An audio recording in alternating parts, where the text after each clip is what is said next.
Baik, terima kasih Leha dan seterusnya kita akan beri tumpuan kepada topik yang sudah agak lama kita tidak bincangkan, iaitu varian-varian baru COVID-19. Ada varian yang sudah dikenal pasti, ada yang mungkin belum dikenal pasti, dan walaupun kita baru saja dengar bahawa pelancong-pelancong asing dari China yang tiba di negara kita, 6 pesawat semuanya bebas COVID. Namun kita dengar daripada negara luar bahawa adanya kewujudan varian-varian baru di kalangan pelancong yang tiba di negara mereka, di Itali khususnya. Dengan itu kita bawakan semula seorang pakar yang dahulunya sentiasa bersama dengan kita setiap hari. Kita bersama semula dengan Dr. Ravindran Tayan, ahli virologi dan juga Ketua Pusat Penyelidikan Penyakit Berjangkit di Institut Penyelidikan Perubatan NIH. Terima kasih kerana bersama kami semula. Doktor, apa khabar? Sudah lama kita tidak berjumpa. Khabar baik, Terence. Apa khabar, Terence? Selamat pagi. Selamat pagi semua. Doktor, kita ingin beri tumpuan semula kepada varian-varian baru COVID-19. Namun sebelum itu, saya ingin bertanya kepada doktor, adakah varian-varian lama seperti Delta, Alpha sudah tidak ada lagi ataupun masih ada, terutama sekali di mungkin negara China yang mengalami lockdown secara total dan berpusat, di mana ada kawasan-kawasan yang hanya ada Delta dan tidak ada percampuran di antara warga setempat itu dengan tempat-tempat lain, maka mereka masih kekal dengan varian Delta. Adakah ini pertimbangan yang betul atau sebaliknya, doktor? Betul. Apa yang kita dapati ialah kita akan depend on data yang di download dekat GSAID.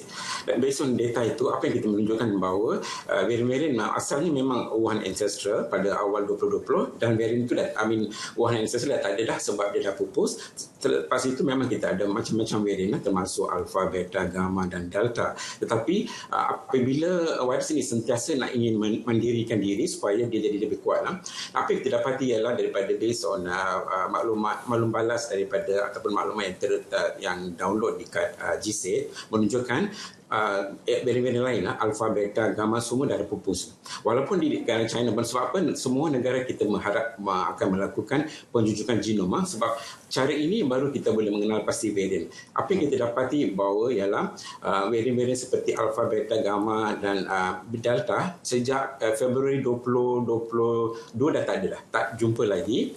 Tapi telah apa yang kita dapati ialah varian Omicron yang telah menjadi lebih kuat. Sebab utamanya adalah di antara ciri-ciri yang ada pada Omicron ialah kadar keboleh jangkitan yang lebih tinggi, dan juga sebab dia tidak boleh menyebabkan kurang kemudaratan kepada pesakit. Contohnya kita bandingkan Delta dengan Omicron. Delta memang menjangkiti sampai ke lower respiratory tract, paru-paru, dan sometimes boleh mengakibatkan kematian.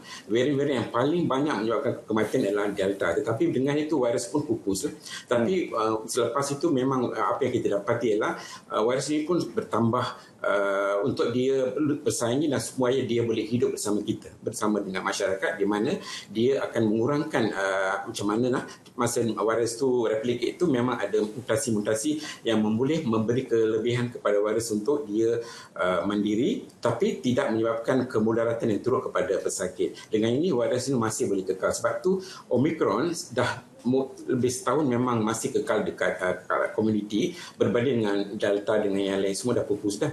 So itu adalah mukadimah sedikit lah mengenai perubahan varian-varian pada masa ini. Cuma apa-apa yang berlaku ialah apa yang kita ada di berdasarkan maklumat di database Omicron dan family Omicron lah, di mana contohnya BA1, 2, 3, 4, 5 ni semua ada daripada subvarian Omicron. Okey, jika apa yang doktor katakan tadi itu adalah tepat berdasarkan apa yang kita dapat lihat, di mana sesuatu virus tu semakin ia mengalami mutasi, ia kurang memudaratkan kesihatan tapi lebih mudah berjangkit. Jadi betul, apa yang perlu kita bimbang, doktor, tentang COVID-19 ni? Sebab betul, tetapi apa yang kita bimbang adalah ada juga golongan. Sebab apa kita tahu selepas seseorang dapat sama ada diberi vaksin ataupun dapat jangkitan semula, jadi kadar antibody dia menurun. Dia tak akan kekal sehingga selalunya. Dia, apa yang kita dapat di data menunjukkan selepas 6 bulan memang menurun. Ini menunjukkan dia boleh dapat jangkitan semula. Dia boleh dapat jangkitan semula, tetapi apa yang kita bimbang ialah untuk golongan tertentu. So, contohnya orang-orang yang ada kesihatan, ada masalah kesihatan, mungkin orang-orang tersebut ini mungkin kita kena beri bantuan supaya mereka tidak ada kemerosotan. Sebab kebanyakan orang boleh recover, mungkin ada yang tak ada simptom, tetapi apa yang kita risau ialah untuk segolongan tertentu yang mungkin ada masalah kesihatan di mana tahap immunity dia tak setinggi, sebagus macam orang yang lebih baik ataupun orang yang ada fitness yang lebih baik lah. Dengan itu kita kena jagalah orang tertentu ni, contohnya yang berumur 60 ke atas ke ataupun yang muda tapi ada masalah kesihatan. Maksud dia ialah mungkin dia ada penyakit-penyakit tertentu macam diabetes ke, cardiovascular disease ke, kidney disease ke. Orang ini kena jaga sebab sistem imun dia tak sebagus kebanyakan orang lain lah. Baik, itu juga adalah saranan doktor sebenarnya kepada masyarakat umum di luar sana supaya get fit Malaysia. Bukan nak suruh jadi seperti Mike Mahin, juara bina badan atau sebagainya, tapi kita ingin tingkatkan tahap kesihatan asas semua rakyat Malaysia supaya apabila berdepan dengan penyakit-penyakit seperti ini, kemudaratannya adalah kurang kepada kita dan kita berkemampuan untuk melawan sebarang jangkitan. Seterusnya, melihat kepada varian-varian baru, doktor, adakah terdapat antara ahli keluarga Omicron ni yang membimbangkan ataupun semuanya lebih kurang sama? Bagus soalan itu. Sebab apa yang kita dapati adalah maklumat daripada WHO, Pertubuhan Kesihatan Sedunia, di mana terdapat satu kumpulan pakar teknikal yang akan ditugaskan untuk menilai, membuat penilaian risiko mengenai varian-varian yang muncul. Apa yang mereka buat ialah nak tahu kemudahan jangkitan varian ini, pertama. Kedua adalah kelepasan imun, di mana maksud di dalam Inggeris ialah escape immunity. Untuk segolongan apabila varian ini muncul, apa yang berlaku adalah kemudahan jangkitan lebih tinggi, terutama untuk perseorang yang pernah dijangkiti masa era gelombang Delta, dia akan lebih mudah dapat jangkitan semula, dan juga seseorang yang telah mendapat jangkitan Omicron 6 bulan lepas. Sebab tu satu lagi yang takrifan yang WHO memberi adalah lineage under monitoring ataupun lineage di bawah pengawasan. Apa yang berlaku ialah ada juga dalam kumpulan ini ada 6 jenis lineage di bawah pengawasan sebab dia mempunyai tahap kemudahan jangkitan yang lebih tinggi. Contohnya salah satu ialah memang ada di Malaysia lah, XBB. XBB ialah salah satu lineage di bawah pengawasan yang mempunyai tahap keboleh jangkitan yang lebih tinggi dan boleh menyebabkan juga jangkitan semula. Terutama apabila dia mempunyai juga ciri-ciri immune escape lah, ataupun kelepasan imun. Jadi kelepasan imun juga bererti kelepasan vaksin mungkin, doktor. Jadi apakah vaksin-vaksin yang sedia ada ini mampu untuk memberikan perlindungan yang mencukupi untuk rakyat Malaysia melawan jangkitan daripada ahli keluarga Omicron yang baru saja mula bertapak? Ya, vaksin-vaksin yang sedia ada, walaupun vaksin itu menggunakan Wuhan Ancestral sebagai komposisi vaksin, tapi masih bagus, masih boleh memberi perlindungan. Apa yang terjadi ialah apabila kita diberi vaksin, apa yang berlaku ialah badan kita dah kenal apakah virus yang itu. Sebab bila kita masukkan vaksin ke dalam badan kita, kita akan masukkan komponen virus yang dah diaktifkan. So virus badan sistem imun kita, terutama sistem sel B dengan sel T ini kenal, itu adalah virus, dan kita akan sedia untuk menghasilkan antibody dan juga sistem T-cell respon. Tapi selepas beberapa bulan memang antibody akan menurun. Tapi sekiranya kita dapat jangkitan semula melalui exposure, tapi sistem imun kita sebab dia memory, dia ada peringatan dan dia kenal balik, itu yang kita jangkitan balik. Dan apa yang terjadi ialah untuk orang-orang yang mempunyai sistem imun yang bagus, cepat respon dia. Imun dia cepat respon, dalam 2-3 hari antibody dah naik balik lah. Tapi untuk segolongan tertentu di mana mungkin mereka ada masalah kesihatan, respon dia tak secepat macam orang yang lebih fit lah. So respon dia mengambil masa 2-3 minggu ke, tak pasti. Tapi bila kerana terjadi, kita tak nak virus itu semakin membiak ke dalam replik dalam badan kita sehingga memberi kemudaratan kepada orang tersebut lah. Sebab tu mungkin bila keadaan macam ini, bila ada simptom-simptom tertentu, mereka boleh mendapat rawatan di fasiliti kesihatan terdekat. Sebab apa? Kita memang juga ada ubatan tertentu, contohnya Paxlovid, yang ubat ni maksudnya dia boleh mengaktifkan virus semasa ada virus dalam badan. Kita tidak menunggu sehingga kemerosotan kesihatan. Kita kena bagi awal. Oleh yang demikian, seseorang yang dijangkiti oleh walaupun dah diberi vaksin, kemungkinan akan dapat jangkit semula sekiranya perseorang tersebut mempunyai simptom-simptom tertentu, dia boleh pergi kepada fasiliti kesihatan dan boleh mendapat rawatan. Doktor akan menilai sebelum memberi rawatan itu ubat antiviral. Adakah vaksin-vaksin baru sedang dihasilkan dengan menggunakan Omicron sebagai asas ataupun primer untuk membentuk satu perlindungan yang lebih efektif terhadap jangkitan varian Omicron dan ahli keluarganya?